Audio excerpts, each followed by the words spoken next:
History remembers Rome as inevitable, the empire of emperors, the master of the Mediterranean, the civilization that would shape the Western world for 2,000 years. Looking backward, Rome appears unstoppable, predestined, immortal, but history rarely feels inevitable while it is happening.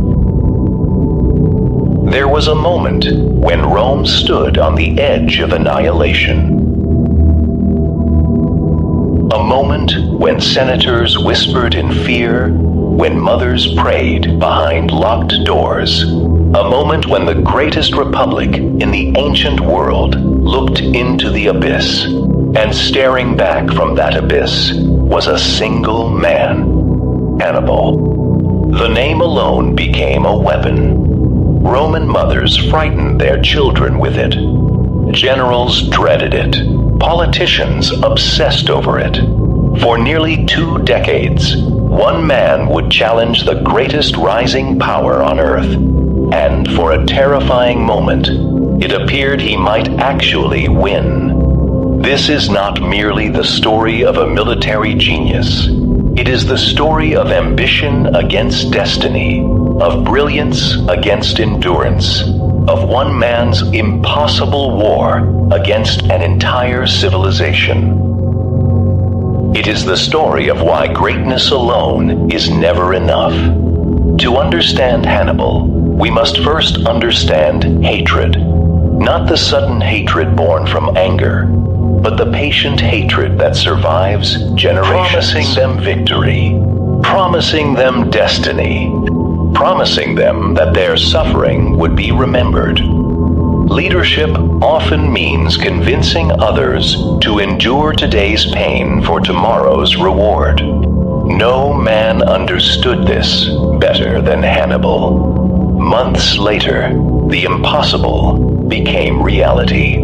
The survivors descended from the Alps. Rome could scarcely believe the reports. An enemy army had emerged from a direction no sane commander would choose. The kind inherited like a family heirloom. The kind passed from father to son. For years, 2 powers had competed for mastery of the Mediterranean. Rome and Carthage. One, a rising republic, built upon discipline. The other, a wealthy maritime empire, built upon trade. Their rivalry produced war. Their wars produced scars, and those scars produced Hannibal. According to ancient historians, Hannibal's father, Hamilcar Barca, once brought his young son before an altar. There, the boy swore eternal hostility toward Rome. Whether the story is perfectly true no longer matters, because myths possess power, especially when men choose to live inside them, and Hannibal would spend the rest of his life honoring that oath. Most men inherit wealth. Some inherit titles. Hannibal inherited a mission: destroy Rome. As he grew older, his abilities became impossible to ignore.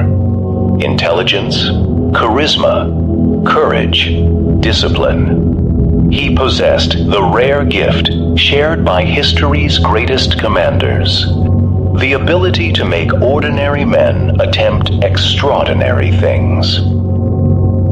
Soldiers followed him, not merely because he gave orders. They followed him because he made impossible goals feel achievable. Yet even the greatest generals require opportunities. Hannibal found his opportunity in 218 BC, and what followed remains one of the most astonishing military decisions ever made. The obvious route to attack Rome lay across the sea. Any sensible commander would have sailed. Any rational strategist would have chosen the shortest path. Hannibal chose neither. Instead, he looked north. Toward mountains, toward snow, toward cliffs. The Alps.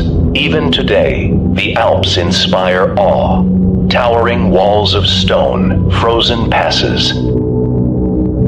Unforgiving terrain. To ancient armies, they represented something even worse. The impossible.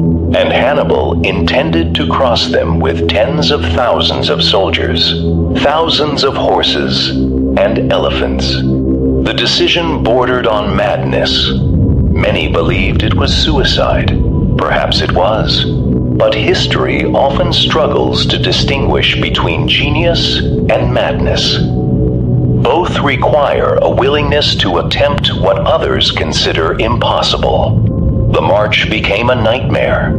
Soldiers froze. Animals died. Supply lines collapsed. Mountain tribes attacked from above. Entire sections of the army vanished into snow and ravines. Every step demanded sacrifice. Every mile extracted a price. Nature itself seemed determined to stop them. Yet Hannibal continued.